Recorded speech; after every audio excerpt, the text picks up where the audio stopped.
Hi, everybody. It's Lisa from Secrets from an HSP Copywriter, adding a little video bonus today.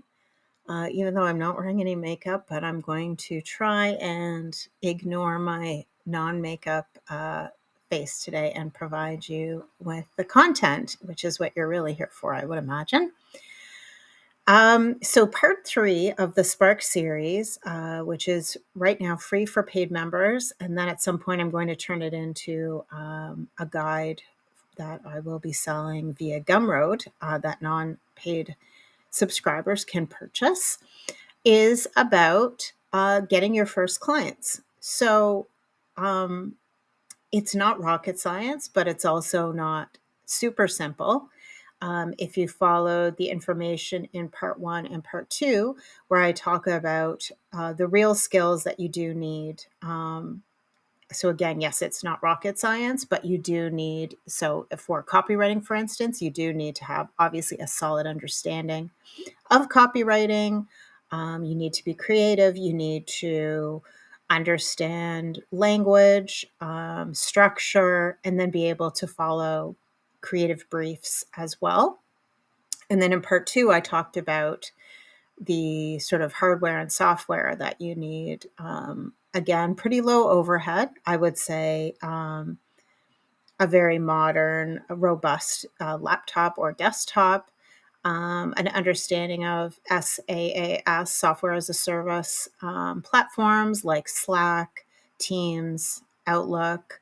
And then I talked about CRMs, customer relationship management platforms. Those things don't seem like they would be important to being a freelance copywriter, but they are, at least in my experience. And if anything, they're only going to get more important as our sort of reliance and use of technology grows. So definitely check those out. If you have any questions or feedback, let me know. And then in terms of gaining clients, I will be providing some written advice with links in this post as well. But generally, along with your portfolio, your freelance portfolio online, which is really important, that you will leverage to gain your first couple of clients. You need to really, if it's a job ad, like a job posting or a gig posting, you need to really analyze that posting and then kind of just like you would in a real in-person interview for like an old school job, you would just put your best foot forward. So you would select the expertise or the skill or the example or the published piece that relates to what the potential client is asking for. So I will give examples in the written content that I'm going to include in this post.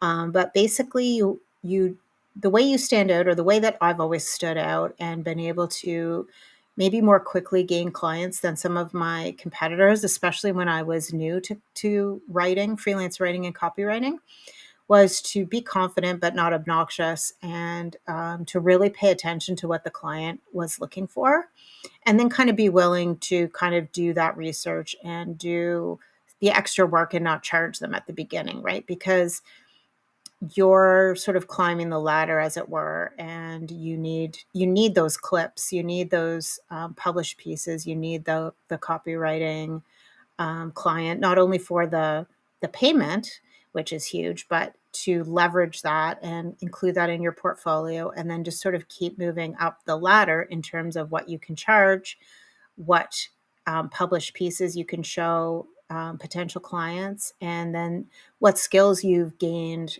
by working with these clients, and the success you've had with them, because it is hard. Again, just if we're going to use sort of the more old-fashioned type of in-person hiring for a regular role, it would be hard to kind of bet on someone with no experience if you were looking for someone with experience. And it's very similar in the online world when it comes to freelancing, whether that's, again, yeah, ad writing, copywriting, editing, proofreading, any type of freelance writing. It's about connection, it's about relationships, it's about experience, and it's about trust.